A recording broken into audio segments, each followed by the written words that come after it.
بسم اللہ الرحمن الرحیم۔ عزیز طلباء و طالبات، اردو بے میں جو ہے وہ ہم مضامین شروع کر رہے ہیں۔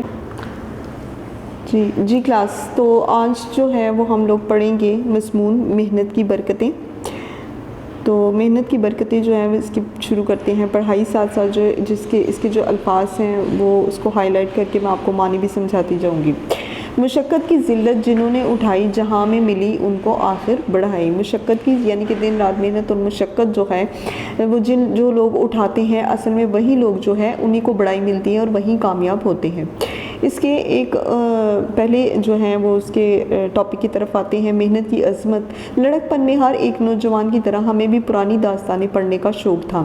لڑک پن میں یعنی کہ جب ہم لوگ نئے نئے جوان ہوتے ہیں، نئے بڑے ہوتے ہیں، تو اس دور میں جو ہے وہ ہر ایک نوجوان کی طرح، یعنی کہ ایک نوجوان ہر ایک جو ہے اس سے شوق ہوتا ہے پرانی داستانیں سننے کا۔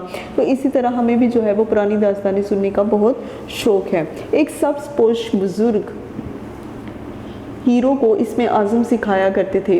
ایک سبز پوش بزرگ یعنی کہ ایک سبز پوش، سبز کپڑا پہنے ہوئے جو بزرگ تھے، ہیرو کو اسم اعظم سکھایا کرتے تھے، جس کی بدولت ہیرو کی ہر مشکل آسان ہو جاتی تھی۔ تو وہ کہتے ہیں کہ جو سبز پوش بزرگ تھے وہ ہیرو کو اسم اعظم اس طرح کے اسم اعظم سکھایا کرتے تھے جس کی بدولت ہیرو کی ہر مشکل جو ہے وہ آسان ہو جاتی تھی۔ وہ قصے پڑھتے ہوئے یہ آرزو دل میں چٹکیاں لیا کرتی تھی۔ وہ قصے پڑھتے ہوئے یہ آرزو یعنی کہ قصے پڑھتے ہوئے یہ جو آرزو تھی، یہ خواہش جو ہے وہ دل میں چٹکیاں لیا کرتی تھی کہ کاش وہ اسم اعظم ہمیں بھی معلوم ہو جائے۔ تو وہ کہتے ہیں کہ کاش یہ جو اسم اعظم ہے ہمیں بھی اس کا پتہ چل جائے۔ عملی دنیا میں قدم رکھتے ہی وہ اسم اعظم ہمیں بھی مل گیا۔ عملی دنیا میں یعنی کہ اس دنیا میں قدم رکھتے ہی جو اسم اعظم تھا وہ ہمیں بھی مل گیا، لیکن اس کا نام محنت تھا۔ تو وہ یہاں پر کہتے ہیں کہ جو بزرگ ہیں، جو ایک سبز پوش بزرگ ہیرو ہیں، انہوں نے ایک نوجوان کو اسم اعظم سکھایا اور اس اسم اعظم کی بدولت جو ہے وہ ہیرو جو ہے وہ ایک بڑا آدمی بن گیا۔ وہ کہتے ہیں جب ہم لوگوں نے اس عملی دنیا میں قدم رکھا تو ہمیں بھی اس اسم اعظم کی خبر ہو گئی، اور وہ اسم اعظم کون تھا؟ وہ تھا محنت۔ محنت ہی دراصل وہ اسم اعظم ہے جو انسان کی زندگی میں ہر مشکل کا حل پیش کرتی ہے۔ تو کہتے ہیں کہ محنت جو ہے اصل میں وہ اسم اعظم ہے جو کہ ہر زندگی میں جو ہے وہ ہر مشکل کا حل جو ہے وہ پیش کرتی ہے۔ نبی کریم صلی اللہ علیہ وسلم کا ارشاد ہے، محنت کار اللہ تعالیٰ کا دوست ہے۔ محنت کار یعنی کہ محنت کرنے والا جو ہے وہ رب تعالیٰ کا دوست ہے، یعنی اللہ تعالیٰ اس شخص کو پسند کرتا ہے جو اپنی روزی اپنے ہاتھ سے کماتا ہے، محنت کرتا ہے۔ محنت کی عظمت کا اندازہ اس بات سے بھی لگایا جا سکتا ہے کہ ایک مرتبہ ایک شخص نبی پاک صلی اللہ علیہ وسلم کی خدمت میں حاضر ہوا اور کہا کہ اسے کچھ عطا فرمائے۔ تو وہ کہتے ہیں کہ محنت کی جو عظمت ہے، محنت کی جو بڑائی ہے، اس کا اندازہ اس بات سے بھی لگایا جاتا ہے کہ ایک مرتبہ ایک شخص نبی پاک صلی اللہ علیہ وسلم کی خدمت میں حاضر ہوا اور کہا کہ اسے کچھ عطا فرمائے، یعنی کہ اسے کچھ دے۔ نبی پاک صلی اللہ علیہ وسلم نے پوچھا تمہارے پاس کچھ ہے؟ اس نے عرض کیا ایک کمبل ہے۔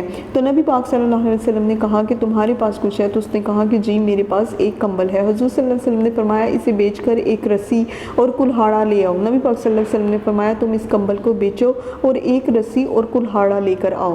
رسی اور کلہاڑی لے کر جب وہ شخص واپس آیا تو نبی پاک صلی اللہ علیہ وسلم نے فرمایا کہ جنگل سے لکڑیاں کاٹو اور اس رسی میں باندھو اور جا کر بازار میں بیچ دو۔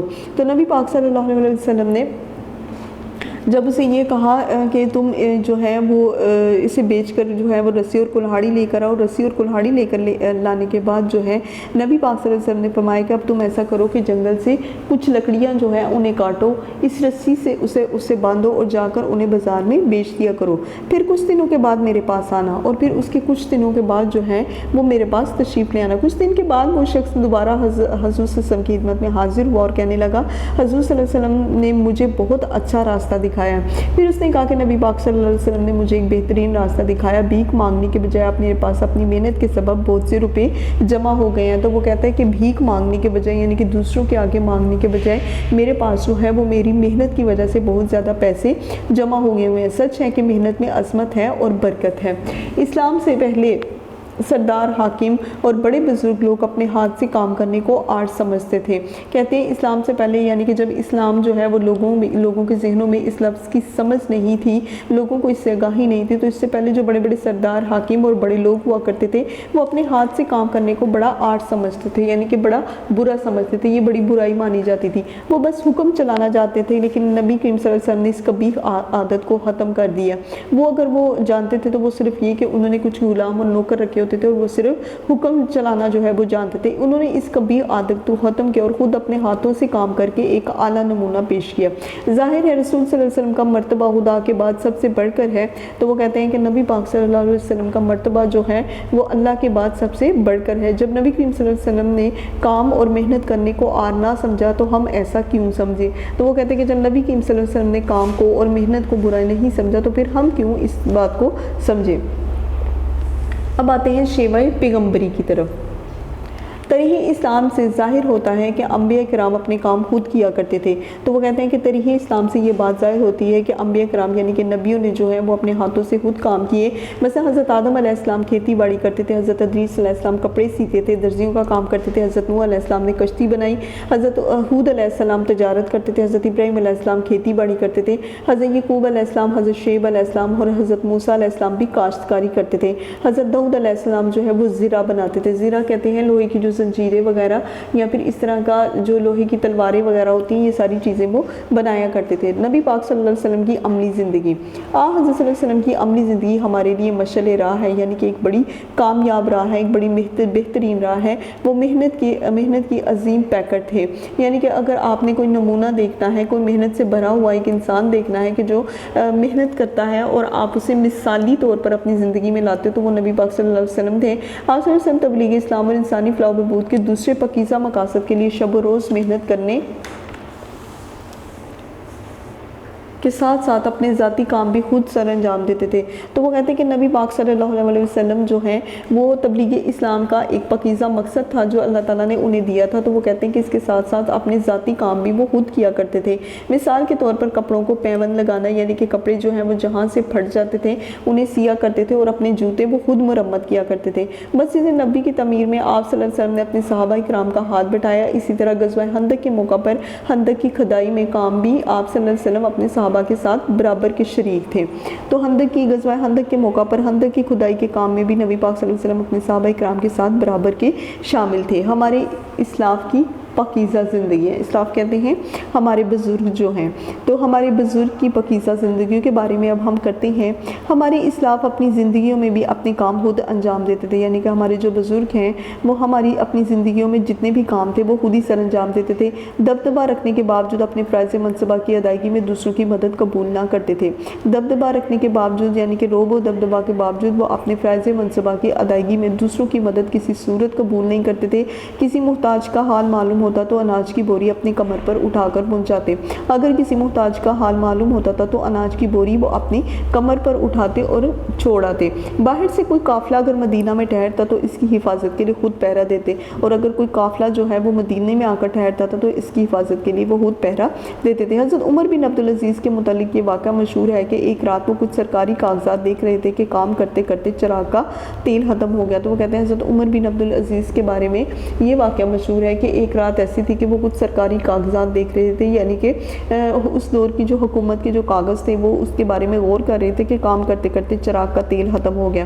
اتفاق سے ان کے پاس ایک مہمان بیٹھے تھے، آپ تیل لانے کے لیے اپنی جگہ سے اٹھے تو مہمان نے کہا یا امیر المومنین آپ تشریف رکھیں، میں چراغ میں تیل ڈال دیتا ہوں۔ تو کہتے ہیں کہ ایک مہمان جو ہے ان کے پاس بیٹھے تھے تو وہ تیل لانے کے لیے اٹھے تو ان کے مہمان نے کہا کہ امیر المومنین یعنی کہ مومنین کی جو امیر ہیں آپ تشریف رکھیں، چراغ میں تیل ڈال دیتا ہوں۔ آپ نے جواب دیا اس کے لیے میں مہمان کو تکلیف نہیں دینا چاہتا۔ مہمان نے کہا اگر آپ مجھے تکلیف نہیں دینا چاہتے تو پھر اپنے کسی غلام یا کنیز کو حکم دیجئے۔ تو پھر مہمان نے کہا کہ اگر آپ مجھے تکلیف نہیں دینا چاہتے تو آپ کے پاس جو غلام ہیں یا پھر کنیز ہے تو آپ انہیں حکم دیجئے کہ وہ چراغ میں تیل ڈال دیں۔ امیر المومنین نے فرمایا کنیزیں اور غلام دن بھر کے تھکے ہوئے سو گئے ہیں، یعنی کہ کنیزیں جو ہیں جو میرے نوکر ہیں، جو میرے غلام ہیں اور جو عورتیں کنیز کے طور پر رکھی ہوئی ہیں وہ جو ہیں وہ دن بھر کے تھکے ہوئے جو ہیں وہ سو گئے ہیں، میں اپنے ذاتی کام کے لیے ان کی نیند حرام کرنا نہیں چاہتا۔ مہمان یہ بات سن کر خاموش ہو گیا۔ حضرت عمر بن عبدالعزیز اپنی جگہ سے اٹھے اور جا کر چراغ میں تیل ڈال لائے اور اپنی جگہ پر بیٹھتے ہوئے مہمان سے کہا کہ میں اٹھتے وقت بھی عمر بن عبدالعزیز تھا اور اگر بیٹھتے وقت بھی عمر بن عبدالعزیز ہوں۔ تو انہوں نے مطلب یہ بات واضح کرنا چاہا کہ میں بے شک امیر ہوں لیکن اس کے باوجود میں یہ نہیں دیکھتا کہ میں امیر المومنین ہوں تو میں اٹھوں اور میں یہ نہیں کروں گا۔ وہ کہتے ہیں کہ جب میں اٹھا تھا میں تب بھی عمر بن عبدالعزیز تھا اور جب میں بیٹھا میں تب بھی عمر بن عبدالعزیز ہوں، یعنی کہ میری شان میں کوئی فرق نہیں آیا کہ اگر میں نے چراغ میں تیل ڈال دیا، اپنا کام کرنے میں میری عزت میں کوئی فرق نہیں آتا۔ اب نمبر 5 پہ جاتے ہیں، عظیم انسانوں کا شیوا۔ دنیا میں جتنے بھی عظیم لوگ گزرے ہیں انہوں نے زندگی میں سخت محنت اور زبردست جدوجہد کی ہے، کہ دنیا میں جتنے بھی عظیم لوگ، بہتر لوگ جو ہیں وہ گزرے ہیں، انہوں نے زندگی میں سخت محنت یعنی کہ بہت زیادہ محنت اور زبردست جدوجہد محنت یعنی کہ کوشش کی ہے۔ ان عظیم انسانوں نے بے شمار سختیاں برداشت کی اور پھر کہیں جا کر اس قابل ہوئے کہ عظمت و عزت کے پرچم کو چھو سکے۔ ان عظیم انسانوں نے یعنی کہ جو بڑے انسان ہیں، انہوں نے بے شمار سختیاں برداشت کی ہیں اور پھر کہیں جا کر اس قابل ہوئے، اور پھر کہیں وہ اس قابل ہوئے کہ وہ عزت و عظمت کے پرچم کو چھو سکیں۔ بقول مولانا حالی، نہال اس گلستان میں جتنے بڑے ہیں ہمیشہ وہ نیچے سے اوپر چڑھے ہیں۔ نہال یعنی کہ نونہال بچوں کے بارے میں بھی کہا گیا کہ اس گلستان میں، اس باغ میں جو ہے وہ جتنے بھی بچے جو ہیں وہ بڑھتے جا رہے ہیں، وہ ہمیشہ نیچے سے اوپر کی طرف چڑھے ہیں، یعنی کہ پہلے وہ بڑا ان کا کم مقام تھا، لیکن آہستہ آہستہ وہ ترقی کرتے گئے اور آگے بڑھتے گئے۔ امریکہ کا پہلا صدر ابراہیم لنکن راتوں کو لکڑی جلا کر اس کی روشنی میں مطالعہ کرتا رہتا تھا۔ تو امریکہ کا جو پہلا صدر تھا جس کا نام ابراہیم لنکن تھا، وہ کہتے ہیں رات کو لکڑی جلا کر وہ اس کی روشنی میں مطالعہ کرتا تھا۔ امریکہ کا ہی صدر لنڈن جانسن ایک نائی کی دکان پر بوٹ پالش کرتا تھا۔ تو وہ کہتے ہیں کہ امریکہ کے ایک صدر ہے جس کا نام ہے لنڈن جانسن، وہ ایک نائی کی دکان پر بوٹ پالش کرتا تھا۔ اور انگلستان کا وزیر اعظم چرچل اپنے جوتے مرمت کیا کرتا تھا۔ تو کہتے ہیں کہ انگلستان کا جو وزیر اعظم جس کا نام چرچل ہے، وہ اپنے جوتے جو ہیں وہ خود مرمت کیا کرتا تھا۔ دور کیوں جائیں، حالانکہ پاکستان قائد اعظم محمد علی جناح کی زندگی کو دیکھ لیں۔ وہ رات کو بہت دیر تک پڑھتے رہتے تھے۔ ایک رات جب ان کی بہن نے بہت رات گئے تک پڑھتے رہنے سے منع کیا تو آپ نے فوراً جواب دیا کہ اگر میں محنت سے نہیں پڑھوں گا تو بڑا آدمی کیسے بنوں گا۔ تو ایک رات جو ہے وہ بڑی دیر تک پڑھتے رہے، تو ان کی بہن نے انہیں منع کیا کہ آپ اتنی رات گئے تک نہ پڑھا کر رہے۔ تو ان کے جواب میں انہوں نے کہا کہ اگر میں پڑھوں گا نہیں تو بڑا آدمی کیسے بنوں گا۔ شریف آدمیت، جو لوگ محنت سے جی چراتے ہیں اور چھوٹے چھوٹے کاموں کو خود انجام دینا آرٹ سمجھتے ہیں۔ آرٹ سمجھنا یعنی کہ چھوٹے چھوٹے کاموں کو خود اپنے ہاتھوں سے کام کرنا جو ہے وہ بڑا برا سمجھتے ہیں۔ وہ بڑے کم ظرف ہونے کے ساتھ ساتھ احساس کمتری میں بھی مبتلا ہوتے ہیں۔ کم ظرف یعنی کہ ان میں کوئی اتنا ظرف نہیں ہوتا، اتنا حوصلہ نہیں ہوتا، تو وہ کم حوصلے کے مالک ہوتے ہیں اور اس کے علاوہ بڑی احساس کمتری کا شکار ہوتے ہیں۔ احساس کمتری کہتے ہیں کہ وہ کسی چیز کے اپنے اندر کسی خوبی کے نہ ہونے کی وجہ سے جو انسان کو احساس ہوتا ہے، اسی لیے تو وہ دوسروں سے کام لے کر اس خوش فہمی کا شکار ہو جاتے ہیں کہ ہم بڑے آدمی ہیں۔ تو وہ کہتے ہیں کہ وہ اپنی احساس کمتری کو ختم کرنے کے لیے دوسروں سے کام لیتے ہیں اور یہ سمجھتے ہیں کہ ہم بڑے آدمی اور بڑے امیر ہیں، حالانکہ بڑا آدمی وہ ہے جو اپنے طرز عمل سے کسی کے لیے پریشانی اور تکلیف کا باعث نہ بنے۔ تو وہ کہتے ہیں بڑا آدمی اصل میں وہ ہوتا ہے جو اپنے طرز عمل سے یعنی کہ اپنے عمل کی وجہ سے کسی کے لیے پریشانی اور تکلیف کا باعث جو ہے وہ نہیں بنتا۔ احساس ذمہ داری کی ضرورت، انگریزوں نے اپنے دور اقتدار میں حکومت کا دبدبہ قائم رکھنے کے لیے ہندوستانی عوام اور افسروں کے درمیان ادنیٰ و اعلیٰ کا امتیاز رکھا۔ انگریزوں نے اپنے دور اقتدار میں حکومت کا دبدبہ، حکومت کا رعب قائم رکھنے کے لیے ہندوستانی عوام، ہندوستان کے عوام اور اس کے افسروں کے درمیان ادنیٰ و اعلیٰ کا امتیاز رکھا، یعنی کہ انہوں نے ان چیزوں میں امتیاز رکھا تھا کہ کون جو ہے وہ ادنا ہے اور کون اعلیٰ، یعنی کہ کون بڑا اور کون چھوٹا ہے۔ انہوں نے اس چیز میں فرق رکھا ہوا تھا۔ صاحب لوگ غلط قسم کے احساس برتری کی وجہ سے اپنے چھوٹے چھوٹے کام ذاتی محنت سے انجام دینا ہی اپنی ہت تک خیال کرتے تھے۔ صاحب لوگ غلط قسم کے جو لوگ تھے، یہ غلط قسم کے احساس برتری کی وجہ سے یعنی کہ ان کے اندر اس چیز کا احساس تھا کہ ہم بہت بڑے ہیں، تو اس وجہ سے یہ چھوٹے چھوٹے کام جو ہیں وہ ذاتی محنت سے انجام دینا بڑی ہت تک محسوس کرتے تھے، بڑی شرم محسوس کرتے تھے۔ اس لیے معاشرے میں آہستہ آہستہ یہ رجحان عام ہو گیا کہ اپنے ذاتی کام کا خود کرنے کی بجائے دوسروں سے کروانا ہی عزت کا حقیقی معیار ہے۔ تو وہ کہتے ہیں کہ اس لیے معاشرے میں جو ہے آہستہ آہستہ یہ رجحان عام ہوتا گیا کہ اپنے ذاتی کام خود کرنے کے بجائے دوسروں سے کروانا بڑی عزت کا معیار سمجھا جاتا تھا، بڑا بہتر سمجھا جاتا تھا۔ اس غلط روش کا بنیادی سبب یہ ہے کہ بعض کام ہماری نظر میں گھٹیا اور بعض اونچے درجے کے ہیں، مثلا جوتے گھانٹنا، نہر کی کھدائی کرنا، سڑک کوٹنا، کارخانے میں کام کرنا، کاشتکاری کرنا گھٹیا قسم کے کام ہیں، اور ان کے مقابلے میں افسری، ٹھیکیداری، انجینئرنگ اور ڈاکٹری وغیرہ بڑے اونچے درجے کے کام سمجھے جاتے ہیں۔ لیکن یہ حقیقت اپنی جگہ مسلم ہے کہ اگر جوتے گھانٹنے والا جوتے نہ گھانٹے تو سڑک کوٹنے والا دوپہر کی جلتی دھوپ میں سڑک نہ کوٹے، فیکٹری کا مزدور فیکٹری میں کام نہ کرے اور کسان ہل نہ چلائے تو معاشرے کا سارا نظام الٹ پلٹ کر رہ جائے۔ اس لیے کہ کوئی جو کام کر رہا ہے وہ اس میں آپ لوگوں کی بہتری ہے، تو کسی بھی کام کو گھٹیا، حقیر یا کمتر نہیں سمجھنا چاہیے۔ محنت کا شیریں ثمر، اللہ تعالیٰ کسی کی محنت رائگاں نہیں جانے دیتا، رائگاں مطلب ضائع نہیں جانے دیتا۔ ارشاد ربانی ہے انسان کے لیے وہی ہے جس کی اس نے کوشش کی، تو وہ اللہ تعالیٰ کا ارشاد ہے کہ انسان کو ہمیشہ وہی کچھ ملتا ہے جس کے لیے وہ کوشش کرتا ہے، جو کوئی محنت کرتا ہے اس کا پھل ضرور ملتا ہے۔ یوں تو محنت کی ضرورت جو ہے وہ دنیا کے ہر کام میں ہوتی ہے، یعنی کہ آپ جو بھی کام کرتے ہیں آپ کو اس میں محنت ضرور کرنا پڑتی ہے، مگر اس کی ضرورت اور اہمیت حصول تعلیم کے سلسلے میں دو چند ہو جاتی ہے۔ یعنی ایک چیز دنیا میں ایسی ہے جو دولت سے خریدی نہیں جا سکتی، بلکہ اس کے لیے جدوجہد کرنی پڑتی ہے، شوق اور محنت سے کام کرنا پڑتا ہے۔ شوق جتنا تیز ہوگا اور محنت جتنی زیادہ تیز ہوگی اس میدان میں اتنی ہی بڑی اور اتنی ہی اہم ہوگی۔ جو لوگ لکھنے پڑھنے میں دلچسپی نہیں لیتے اور ہاتھ محنت نہیں کرتے انہیں کامیابی کی قطعاً امید نہیں رکھنی چاہیے۔ تو وہ کہتے ہیں کہ ایسی چیز ہے کہ جس کے لیے تم لوگوں کو محنت، جس کے لیے جو ہے تم لوگوں کو معاوضہ نہیں دینا پڑتا، پیسہ نہیں دینا پڑتا، اور وہ ہوتا ہے محنت۔ تم محنت کرتے ہو تو وہ مفت میں تم لوگ خرچ کرتے ہو، لیکن یہ ہے کہ اس کے بدلے میں تم لوگوں کے پاس پیسہ آ جاتا ہے۔ شوق ہے جس کی بدولت جو ہے وہ آپ ترقی کر سکتے ہو۔ دنیا اپنی تاریخ میں کوئی ایسا معجزہ نہیں کر سکتی، تو وہ کہتے ہیں کہ دنیا جو ہے وہ اپنی تاریخ میں کوئی ایسا معجزہ نہیں کر سکتی کہ کوئی شخص علم کے میدان میں بغیر محنت کے آگے بڑھ گیا ہو۔ تو وہ کہتے ہیں یہ کوئی معجزہ نہیں ہے کہ اگر آپ کوئی معجزہ کر لیں کہ علم کے میدان میں آپ محنت کے بغیر آگے چلے جائیں، یعنی کہ علم میں آپ جیسے جیسے ترقی کرتے ہیں آپ کو اس کے لیے محنت کرنا پڑتی ہے، اور جتنی زیادہ آپ محنت کرتے ہیں اتنی ہی زیادہ جو ہے وہ آپ آگے بڑھتے ہیں۔ اب آتے ہیں تمیر اخلاق اور روحانی پاکیزگی کی طرف۔ محنت اور مشقت کے تبہیری پہلو کی اہمیت تو مسلم ہے اور اس سے تمیری اخلاق میں بھی مدد ملتی ہے۔ تو وہ کہتے ہیں کہ محنت اور مشقت کے تمیری پہلو کی اہمیت، یعنی کہ آپ محنت اور مشقت کے تمیری پہلو کی اہمیت کی طرف دیکھیں تو یہ حقیقت ہے کہ اس سے تمیری اخلاق میں مدد ملتی ہے، اور جن کاموں کے لیے سخت قسم کی جسمانی یا ذہنی مشقت درکار ہوتی ہے تو وہ کہتے ہیں ایسے کام کہ جس کے لیے آپ کی جسمانی یعنی کہ آپ کا جسم بھی جو ہے وہ بہت زیادہ محنت کرتا ہے اور آپ کا ذہن بھی جو ہے مشقت کرتا ہے، انہیں سر انجام دیتے ہوئے انسان ذہنی طور پر کچھ اس طرح مصروف رہتا ہے کہ کوئی بری سوچ اس کے قریب نہیں بھٹکنے پاتی۔ تو وہ کہتے ہیں کہ انہیں سر انجام دینے کے لیے، انہیں پورا کرنے کے لیے انسان ذہنی طور پر اس طرح سے مصروف ہو جاتا ہے کہ کوئی بری سوچ جو ہے وہ اس کے قریب نہیں بھٹکنے پاتی۔ یہی وجہ ہے کہ ہمارے مسلحین کام کرنے کو عبادت کا درجہ دیا ہے۔ تو ہمارے مسلحین نے یعنی کہ ہمارے جو ہیں بڑے بزرگ جو ہیں وہ انہوں نے کام کرنے کو عبادت کا درجہ دیا ہے، کہ یعنی کہ تم لوگ جو ہے وہ کام کرو۔ انسانی ترقی کا سربستہ راز، کہ انسان کی جو ترقی ہے اس کے پیچھے راز کیا ہے، تو وہ کہتے ہیں کہ انسان کی ترقی جو ہے تخلیق آدم سے لے کر اب تک انسان نے ارتقاء کی جو منزلیں طے کی ہیں وہ سب محنت ہی کا ثمر ہے۔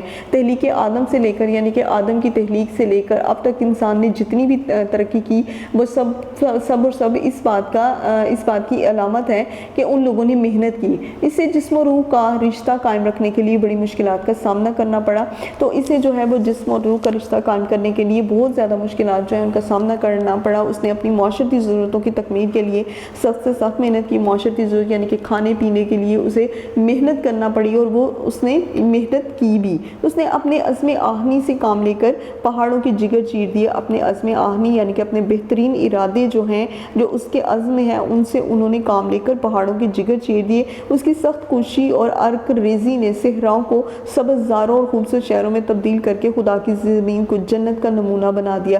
تو اس نے اپنی سخت کوشی یعنی کہ بہت زیادہ محنت سے اور عرق ریزی یعنی کہ اپنا عرق، وہ کہتے ہیں نا کہ اپنے پسینے سے، اپنے خون پسینے سے جو ہے وہ صحراؤں کو بھی اس نے سبززار یعنی کہ صحراؤں کو باغ بنا دیا اور خوبصورت شہروں میں تبدیل کر کے اللہ تعالیٰ کی زمین کو جنت کا نمونہ بنا دیا۔ الغرض آج انسان ترقی کے جو مظاہر ہمارے سامنے ہیں وہ اس کی صدیوں کی محنت و مشقت کا صلہ ہے۔ بے محنت و پہم کوئی جوہر نہیں کھلتا، روشن شرر تیشہ سے ہے خانہ فرہاد، یعنی کہ کہتے ہیں کہ بنا محنت کے جو ہے وہ کسی بھی قسم کا کوئی جوہر جو ہے وہ آپ سے کھل نہیں سکتا۔ روشن شرر تیشہ سے ہے خانہ فرہاد، یعنی کہ آپ لوگ اگر اپنے گھروں میں روشنی کرنا چاہتے ہیں تو وہ صرف اور صرف اس وجہ سے ہے کہ آپ محنت کریں، محنت کے بعد آپ ترقی کریں گے اور آپ مزید جو ہے وہ اپنے گھروں کو روشن کر سکتے ہیں، اپنے ملک کو روشن کر سکتے ہیں، یعنی کہ ترقی کی بنیاد پر اور محنت کی بنیاد پر۔ جی کلاس تو محنت کی برکتیں جو مضمون ہیں یہ آپ کو کروایا جا چکا ہے، اس کے الفاظ بھی ساتھ ساتھ پڑھائے جا چکے ہیں، اور خاص طور پر آپ انہیں جب کریں گے تو اس کے تلفظ کو